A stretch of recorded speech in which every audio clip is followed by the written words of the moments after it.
തൈപ്പൂയം മഹോത്സവം ഭക്തിയുടെയും നിറങ്ങളുടെയും ഉത്സവം. തൈപ്പൂയം മഹോത്സവം ഹരിപ്പാടിന്റെ ശ്രീ സുബ്രഹ്മണ്യ സ്വാമി ക്ഷേത്രത്തിൽ നടക്കുന്ന ഒരു അതുല്യമായ അനുഭവമാണ്. ജനുവരി അല്ലെങ്കിൽ ഫെബ്രുവരി മാസങ്ങളിൽ ആയിരക്കണക്കിന് ഭക്തർ ഈ മഹോത്സവം കാണാനെത്തുന്നു. കാവടിയാട്ടം, ഭഗവാൻ സുബ്രഹ്മണ്യനു സമർപ്പിക്കുന്ന മനോഹരമായ നൃത്തം ഈ ഉത്സവത്തിന്റെ ആകർഷണമാണ്. ഭക്തർ മഞ്ഞയും കേശരിയും നിറത്തിലുള്ള വസ്ത്രം ധരിച്ച് കാവടികൾ ഭുജങ്ങളിൽ ചുമന്നുകൊണ്ട് ഹരോഹര എന്ന് ജപിച്ച് തീക്ഷ്ണമായ ഭക്തിയോടെ നൃത്തം ചെയ്യുന്നു. പൂക്കളാലും മയിൽപ്പീലികളാലും അലങ്കരിച്ച കാവടികൾ ത്യാഗത്തിന്റെയും ഭക്തിയുടെയും പ്രതീകമായി ഈ ഉത്സവത്തെ അത്യന്തം മനോഹരമാക്കുന്നു. ഈ അനുഭവം ആത്മീയതയും സമർപ്പണവും നിറഞ്ഞ ഒരു യാത്രയാണ്. അത് ഒരിക്കലും മറക്കാൻ കഴിയില്ല. ഉത്സവത്തിനു പിന്നിൽ ഒരു കഥയുണ്ട്.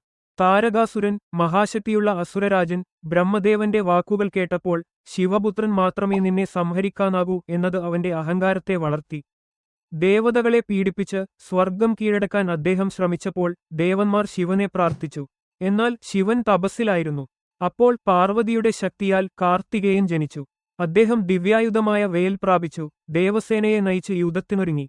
യുദ്ധഭൂമിയിൽ താരകാസുരൻ ഭയാനകമായ ശക്തിയോടെ വരുമ്പോൾ സുബ്രഹ്മണ്യൻ തന്റെ തീരക്കളത്തിൽ അഗ്നിശരങ്ങൾ പ്രയോഗിച്ചു.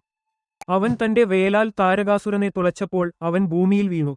മരണത്തിനു മുമ്പ് സുബ്രഹ്മണ്യനോട് കൃപ ചോദിച്ച താരകാസുരൻ നിന്റെ ആത്മാവിന് ഉത്തമ ഗതി ലഭിക്കും എന്ന അനുഗ്രഹം നേടി.